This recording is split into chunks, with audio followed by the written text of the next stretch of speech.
NFL draft quarterback talk continues to revolve around the New Orleans Saints, but who they draft and where will make all the difference. We got all that and a little bit of lanyap for you on today's episode of Locked On Saints.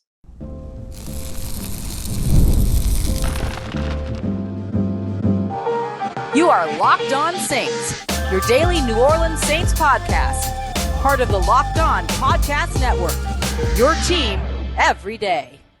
What is good, Who Dat Nation and Who Dat family? I am your host, your friend, Ross Jackson, New Orleans native, your New Orleans Saints expert and credentialed member of the media covering those New Orleans Saints, as the Saints beat writer over at LouisianaSports.net and Saints analyst with WWL TV. And on today's episode of Locked On Saints, Tetairoa McMillan goes infamously viral, but I'm going to tell you why it's a non-issue as long as things have changed. And we're going to kick everything off today with a look at the quarterback talk that continues to surround the New Orleans Saints this NFL draft cycle. We appreciate you very much, as always, for making us your first listen and being an everydayer here on the show, which is a proud part of Locked On Podcast Network, your team every day. The New Orleans Saints have continuously been targeted as a part of the conversation and national coverage around quarterback in this year's NFL draft.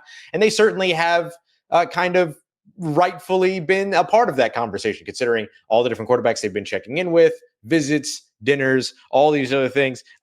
Kellen Moore was visiting Jaxson Dart's pro day. There was a private workout for Kyle McCord with Scott Tolzien, the Saints quarterback coach, dinner with Quinn Ewers from the Texas Longhorns. We've seen constant references to this team trading up for Cam Ward. We've seen several other different things about them not trading up for Cam Ward, but still being willing to trade up for Shedeur Sander. And Jeremy Fowler, even on ESPN SportsCenter, saying the Saints could halt a Shedeur Sander slide at 9 if he falls out of that first round.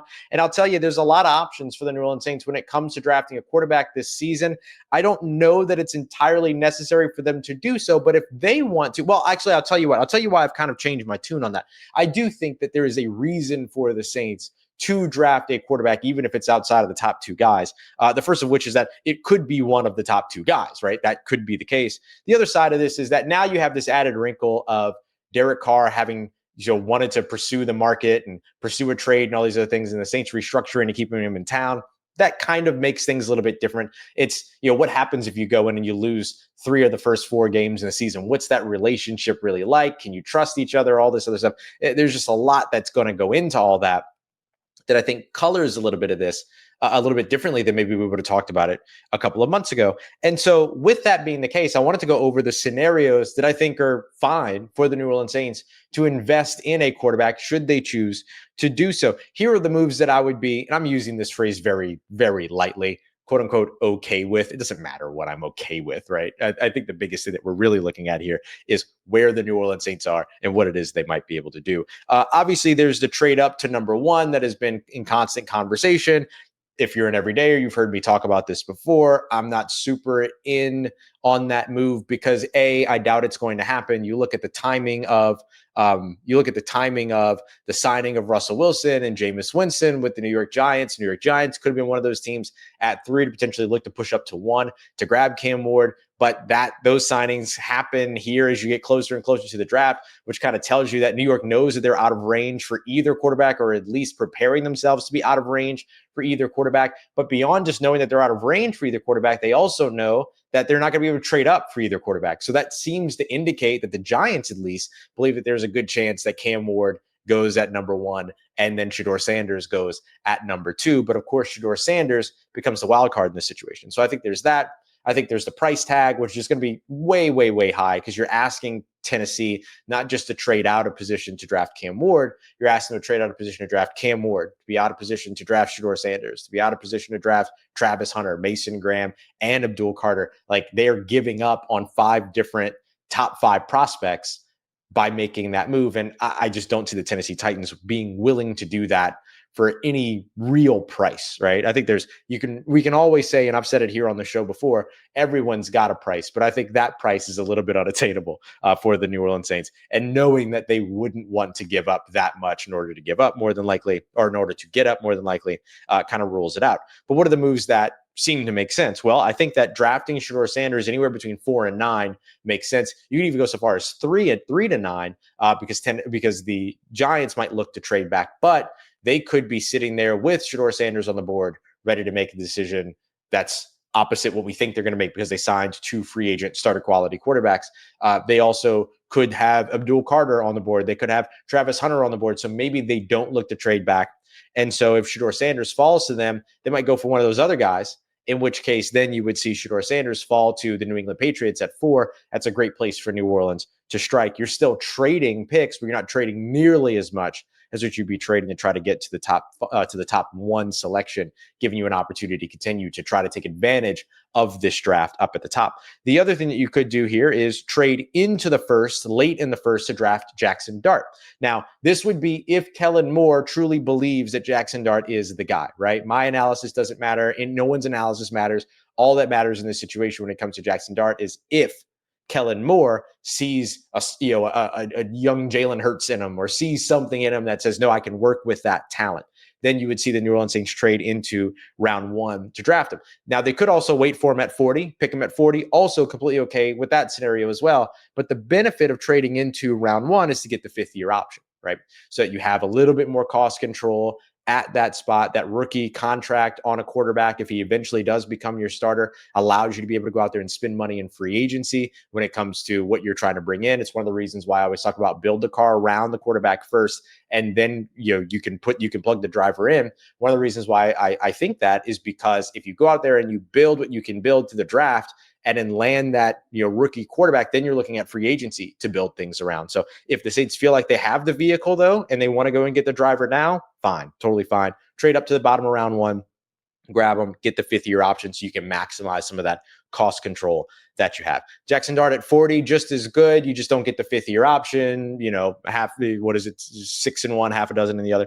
But you also are probably trying to leap the New York Giants before the Giants come back up in the 2nd round to potentially take Jaxson Dart at that point, or Jalen Milroe at that point. So if you wanted to avoid potentially losing Jaxson Dart at that point, trading up to 32 with the Philadelphia Eagles, or trading up at some point if you want to avoid a trade with the Philadelphia Eagles, I completely understand that. But trading up to the last few selections of the 1st round makes sense, a la the way that a la the Baltimore Ravens, right, in 2018 when they traded back into the 1st round to grab Lamar Jackson after having passed on Lamar Jackson earlier on in that round. The other things that I look at are Kyle McCord, Quinn Ewers, Will Howard, day 3. If one of those guys is available in the 4th round, the Saints have 2 selections in the 4th. If they want to take a chance at a quarterback at that point, like they've done each of the last 2 years, they drafted Spencer Rattler in the 5th round last year. They traded up for Jake Haener in the 4th round the year before that. Keep taking swings at quarterback, and then potentially be ready to take a swing again in next year's class at quarterback, and see how things go. I think you have to have somebody in the building, though, going into next year that you're comfortable starting before you get to next year's draft. I think you got to have somebody in the building. Now, you can do that this year through the draft. You can do that with the guys you already have in the building. You can do that through free agency. Maybe you have a successful year. Winning cures all. Derek Carr's back in 2026. Who knows? But as of right now, you got to make sure you have that option going into the 2026 draft, because while that class is supposed to be good, there's no guarantees there. There's no guarantees that those guys enter that draft healthy. There's no guarantee that those guys enter that draft as good as they were this year, anything like that. So, and there's no guarantee that those guys enter the draft at all. Like, I wouldn't be surprised if Archie Manning goes back to school for another year, for instance. And so those are the things that I think would make sense, though. Sanders between 4 and 9, Dart with a trade into the 1st or at 40, and then McCord, Ewers, Howard, somebody that you really like, right? Anybody that the team likes in day 3 also makes sense. So we'll see. I mean, it sure looks like the Saints are deserving of the quarterback chatter. It's not just conjecture. You can see where they are, what they're doing, things like that. There's a chance they walk away with none of these guys, which is also fine. But I mean, certainly they're not leaning out of the narrative one way or another. Coming up next, Tetairoa McMillan on video say that he doesn't watch film and he doesn't watch football. It might not actually be as big an issue as it's being made out to be, as long as things have changed. We got that coming up for you next. We continue on with today's episode of Locked On Saints, part of Locked On Podcast Network, your team every day. Today's episode of Locked On Saints is brought to you by our friends over at FanDuel, America's #1 sportsbook. March Madness is here, and FanDuel is making sure that you get the chance to get in on the action like never before. Right now, new customers can get $200 in bonus bets when your first $5 bet wins. That's $200 in extra bucks that you can use on everything from buzzer beaters to Cinderella stories and even who's cutting down the nets at each of the tournaments. Shout out to the LSU women crossing that 3.5-point spread that they had. Coming up in tomorrow's action, you're going to have the tournament favorites in Auburn, 5.5-point favorites over the #2 ranked Michigan State team. Maybe a good one to get in on with your first $5 bet, taking the money line over on Auburn. There's a ton else for you to check out too on the app. You're able to do same game parlays, live betting, props, and so much more. So visit FanDuel.com today and get in on the college hoops action all tournament long. That's FanDuel.com, America's #1 sportsbook. Let's get it, Who Dat Nation. If Tetairoa McMillan is still not choosing to watch film and watch football, it sure would be a big issue for all these NFL teams. However, there was a video that came out, a little bit controversial, right? That when these things happen, very close to the draft and all that. But somebody sharing a video of what looked like Tetairoa McMillan appearing on a podcast at some point where he said that he doesn't watch football, doesn't like football, and also doesn't like to watch film. And he never watches film by himself. So there's a couple things that I want to highlight in all this. The first thing is that the sharer of that video did, of course, neglect to mention that that video was shot a while back. It was like before 2023 when he was a freshman and all these other things, or it was during 2023 maybe when he was a freshman. But it was during like his freshman year. And so that video has been out and circulating for a long time. I promise you that if this was your first time seeing that video, which it was my first time seeing that video here this week, it's not the first time that NFL teams have seen that video. I can promise you that. I can promise you too that he's probably already been grilled about it at the combine. He's probably already been grilled about it at his pro day. He's probably already been grilled about it in any and every conversation that he's had with an NFL scout or NFL personnel to see if that has changed. Because I think that's the big thing to keep in mind here. Somebody shares a video like that, but doesn't give you any information about when the video was shot, under what circumstances, what was going on, where that player was, all these other things, and instead just shares the video out willy-nilly. Well, it's a little disingenuous, right?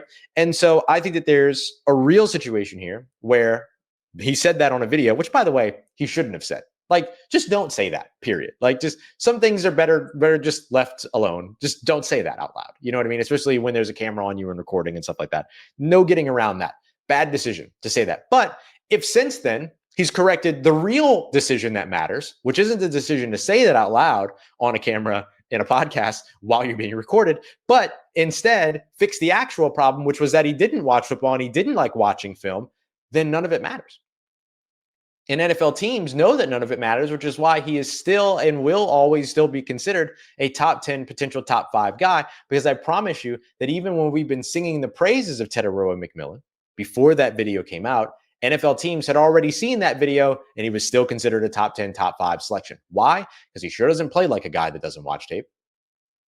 And there have been reports that have come out ever since then that have kind of spoken on his behalf and kind of cleared the air and kind of were like, he's watched every one of his reps and all these other things, all that kind of stuff. Fine. You know what I mean? Fine. But to me, it's all about whether or not he's changed his ways when it comes to that, right? You got to be prepared in the NFL. You got to watch tape. It's a big issue if you don't, right? I mean, remember the Saints had that whole turmoil. I think it was it was either in 2024 or 2023 where, players, I think it was 2024, where players didn't have, you could track how many hours they were using the iPads to watch film when they were away from the facility and stuff like that. And some of them hadn't looked at any film, hadn't looked at any tape. That was in 2023. And then that led to a mass exodus of players in 2023, if you remember correctly.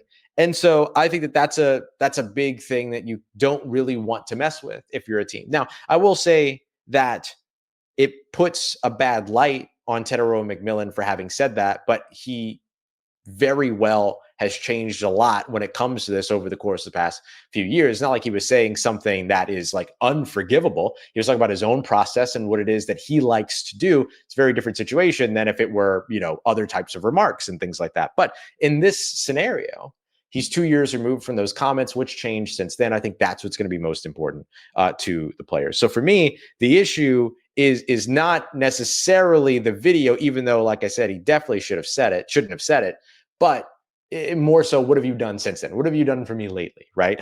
What's you and your relationship to film? And I do think that, like, look, players and teams, they do film study together and things like that, but all that happens within a facility. And I would wager to say there's a lot of NFL players that probably don't watch tape by themselves. In fact, that was kind of uncovered here in New Orleans for some time, but you could see that people don't like that. You can see that organizations don't like that because all of a sudden, like, players weren't back. And so I think that has to be something that you pay attention to in terms of wondering if those were connected, the lack of return for some players and that rumor being around there, or more than rumor, and that report being around there. I don't think that's a coincidence, right? And so you've got to be able to separate yourself from those comments big time. And so I'm curious to see how Tetairoa McMillan has done that in his interviews, in his meetings, in his private workouts, and all those stuff with other teams. The issue, though, isn't that he said it, even though he shouldn't have. The issue is, does he still not prepare, watch tape, watch film, watch football, all those other things? I think that when it comes to the other side of it, like, if I were to look, this has always been my style, right? I don't think I've ever said it out loud. This has always been my style of, like, I'll sit here and tell you what it is that I think, but at the same time, I want you to look at things from multiple perspectives. So we always look at, a bunch of different scenarios and all these other things. And I think that with this, you got to look at the side of, what do you do if he hasn't changed that course? And that media is super high on him, but maybe all of a sudden NFL teams aren't as high on him because they did know this already, and they were kind of laughing at all of us while we were talking about how great Tetairoa McMillan was. You have to look at alternatives and things like that. And so I prepared some alternatives. In each round that the New Orleans Saints have a pick, there's an alternative option. In round one, Emeka Egbuka coming out of Ohio State, potentially Alec Ayumanor as well, could potentially be a top, a round one guy. Ayumanor feels like a trade back guy, which we know the New Orleans Saints are not apt to do. They have not done so since 2007. However, that would be an option. Even though unlikely, an option nonetheless. In the second round, how about Iowa State's Jayden Higgins, as well as TCU's Jack Bech? Both of those guys fit the role of being the big-bodied wide receiver. Higgins in particular, or really both of them, pretty good route runners as well. I think McMillan's a better route runner, but still good. Third round, probably a Trey Harris out of Ole Miss. Big yards after catch ability with his speed, long stride, 50-50 ball type guy. Fits the mold. Fourth round, Isaiah Neyor, who we talked about not too long ago here on the show. I had him in my mock draft back on Monday as another one of those kind of big-bodied guys that maybe doesn't play as big-bodied as you would expect him to. I think he had like a 28.7, 28.9% completion percentage when it came to contested catches and things like that. But if he can learn to play up to his size a bit more, big-bodied, tall guy that would be able to contribute there. Andrew Armstrong, somebody we discussed in the sixth round as a possibility, somebody that we discussed in yesterday's mock draft review of Matt Miller's 7-round mock draft for the New Orleans Saints, where he had Andrew Armstrong from Arkansas going to the New Orleans Saints in the 7th round. So I'm going a little bit earlier here, but that's okay. 6th, 7th round, who bothers to care? Take the guy you like in those rounds. And he had over 1,000 receiving yards last year. He was the leading receiver for Arkansas, leading pass catcher for Arkansas as well. Had the most receptions as well as receiving yards. Only had one receiving touchdown though, which was a little weird. But that's an Arkansas scheme thing. That's not necessarily an Andrew Armstrong thing. But good, big body, physical player, good speed, all that. Good opportunity there in the 6th or 7th round. Nick Nash out of San Jose State University. Again, big, fast, speedy, all those other things. And then finally in the 7th round, how about Theo Weiss Jr. out of Missouri?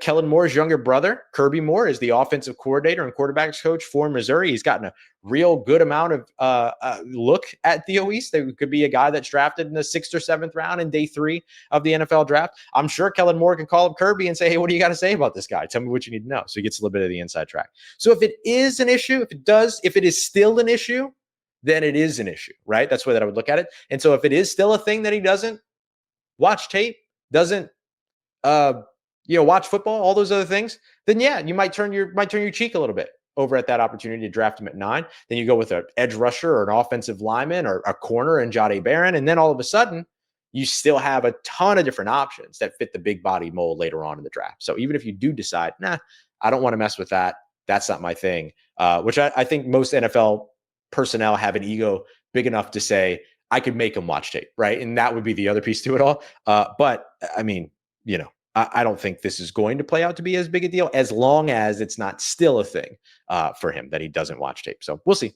We'll see where things go. We won't really have any of the answers until draft night. And so we'll figure all of it out. And shortly, if he gets drafted by the New Orleans Saints, we'll ask him all about that video. All right, coming up in tomorrow's episode, I want to tell you the 3 positions that the New Orleans Saints cannot leave the NFL draft without because of how good each of the classes are. Not about need, but simply how good the talent is. We'll get into that in tomorrow's episode. We appreciate you very much, as always. Make it as a part of your day, part of your routine for saying yes to me on the show. If you see me, please say hi. If you need anything else around your New Orleans Saints in between these episodes, make sure you follow me on your favorite social media at Ross Jaxson, NOLA. Hit me up. Let me know how the family's doing. Let me know how you're living. Let me know how you're momming them. And trust Who Dat Nation, I'll holla at you.